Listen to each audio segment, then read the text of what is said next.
Welcome to the Smarter Money Life podcast powered by Forum Credit Union, your go-to podcast for all things personal finance, where we break down complex financial concepts into simple, actionable steps. Whether you're looking to save more, invest wisely, or plan for your future, we've got you covered. Join us each episode as we bring you expert insights, real-life stories, and practical tips to help you live a smarter money life. Hello, everyone. Welcome to another episode of the Smarter Money Life podcast. I'm your host, Andy Mattingly. In today's episode, we're going to talk about recession-proofing your life. Now, whether you believe there's going to be a recession or not in the world economy or in the U.S. economy, this is kind of an important topic because the economies around the world and the U.S. could be booming and you could still have a recession in your own personal life. So we're going to talk about how you can recession-proof your life. Because the great thing about this is if you recession-proof your life, you're going to really thrive in really great economic times. So let's talk about some of these strategies that you can make sure you can avoid either a worldwide recession, a U.S. recession, or your own personal recession. First, let's talk about building an emergency fund because this is kind of key because when things are going on and it's kind of a personal recession in your life, these things are really going to help you. And I like to tell people to have three types of emergency funds.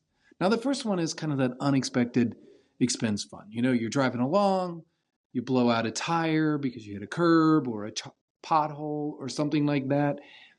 And, you might have to buy 2 new tires. That could be $1,000, or maybe the transmission goes out. It could be $1,500. So we want this unexpected expense fund to help cover things like home repairs or sudden travel needs if you have to go somewhere for a sick loved one, things like that. So you want to aim to have somewhere between $1,500 to $2,000 in this fund.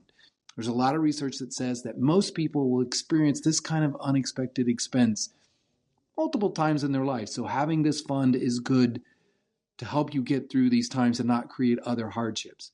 The best way to do this is to set a small amount, whatever it is, $25 a month, $25 a paycheck, to start building this fund. And you can get to $1,500 pretty quickly. If you think about some of those savings challenges that are out there where you start with $1 one week and $2 the next week and all of those types of challenges, you can get to that $1,500 in a year. So don't be caught off guard or don't be thinking that you can't do it because you can do it pretty quickly.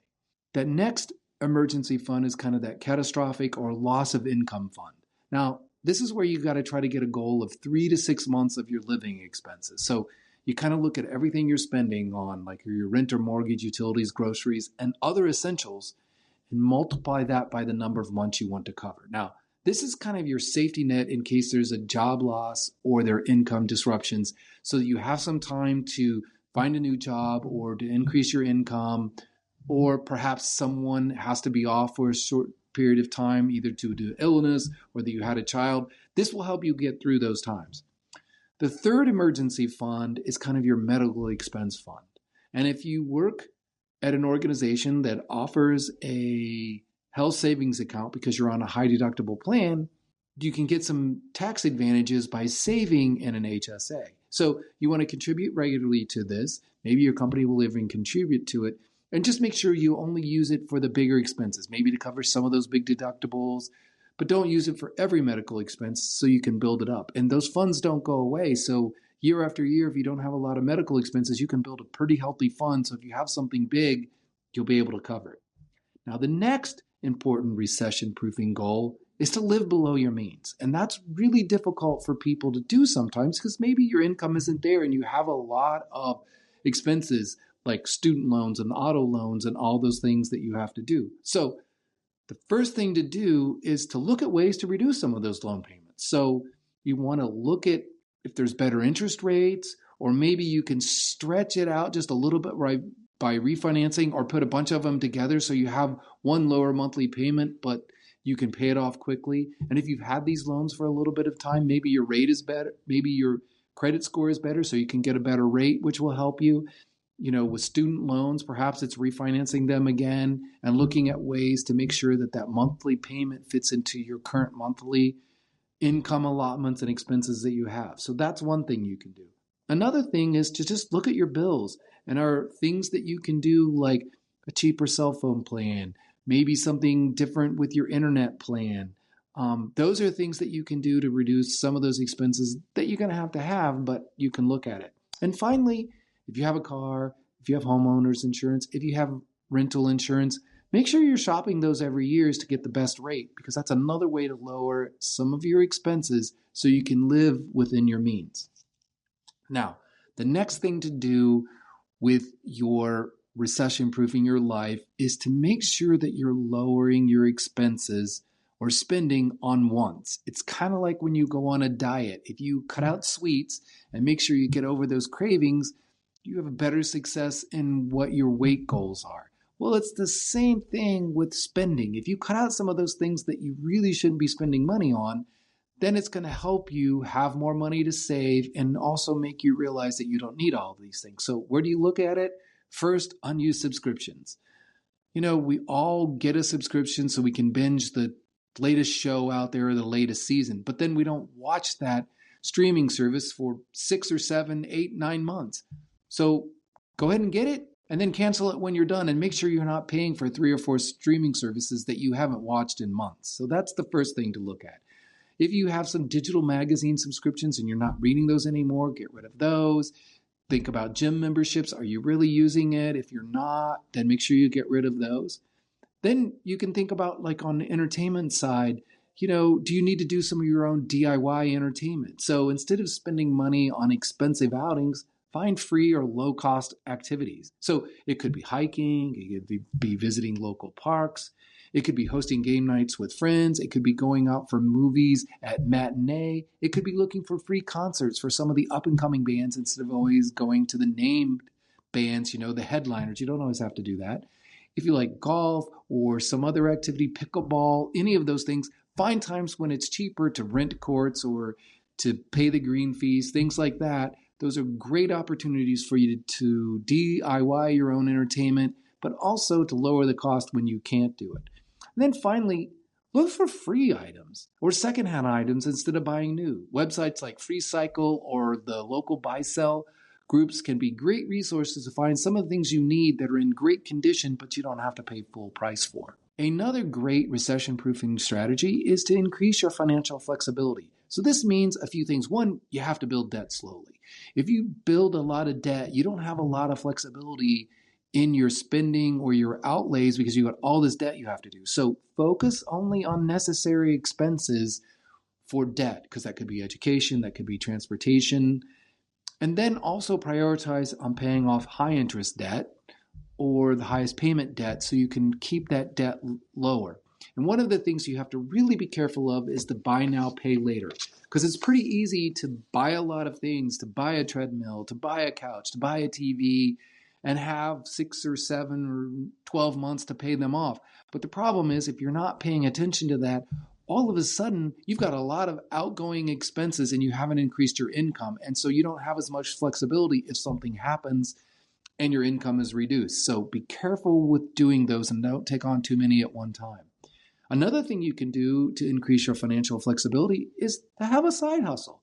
Maybe it's monetizing a hobby or a skill. It could be freelance writing, freelance graphic design, tutoring if you're good at teaching others on a lot of different things. Maybe you're great with crafts and it's selling them online. There's a lot of things that you can do to kind of start a side hustle to have a little bit of extra income coming in. And finally, make sure that you invest in appreciating assets. This could be in what you invest in the stock market, when you're buying stocks, if that's what you want to do, making sure that most of your debt is going to things like purchasing a home or something like that that's usually appreciates in value, or it's something that you need, such as a car if you have to have transportation to get to work. Those are all important things that you can do to make sure you have some financial flexibility.